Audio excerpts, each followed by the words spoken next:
এই fire service কর্মী ট্রেনে বসে একটু চোখ বন্ধ করে ঘুমাচ্ছিল।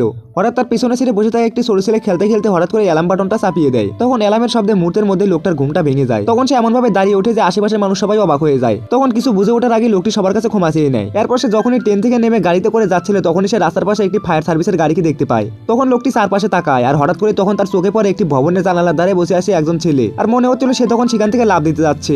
তখন এক মুহূর্ত দেরি না করে লোকটি তখন গাড়ি থেকে নেমে যায় আর সে তখন দৌড়ে ঘটনাস্থলে পৌঁছে যায়। আর মাত্র কয়েক সেকেন্ডের মধ্যে সে তখন ফায়ারম্যানদের পোশাক পরে নেয়। আর তার সহকর্মীরা তখন নিচে দাঁড়িয়ে ছেলেটাকে বোঝানোর চেষ্টা করছিল যাতে তার মনোযোগ অন্যদিকে থাকে। এই সুযোগে লোকটা তখন দ্রুত দেওয়াল টপকে ভিতরে ঢুকে চারপাশে ভালোভাবে পর্যবেক্ষণ করে। এরপর সে অবিশ্বাস্য গতিতে ছাদের উপরে উঠে পড়ে। ছাদে পৌঁছে সে তখন দ্রুত নিজের সেফটি বেল্ট ও দড়িটা বেঁধে ফেলে। তখন কেউ কিছু বুঝে ওঠার আগে সে তখন দড়ির সাহায্যে ধীরে ধীরে নিচে নামতে শুরু করে। আর নিচে তখন অসংখ্য মানুষ ভিড় করেছিল আর কেউ কেউ তখন অপ্রয়োজনীয় মন্তব্যও করছিল যা তখন পরিস্থিতিকে আরো খারাপ করে দিচ্ছিল। ঠিক তখনই ছেলেটা সেখান থেকে লাফ দিতেই যাচ্ছিল। ঠিক সেই মুহূর্তে লোকটা নিজের সমস্ত শক্তি দিয়ে ছেলেটাকে তখন লাথি মেরে ভিতরে ফেলে দেয়। আর এইভাবেই তার সাহস আর দক্ষতার কারণে বেঁচে যায় একজন ছেলের অমূল্য জীবন।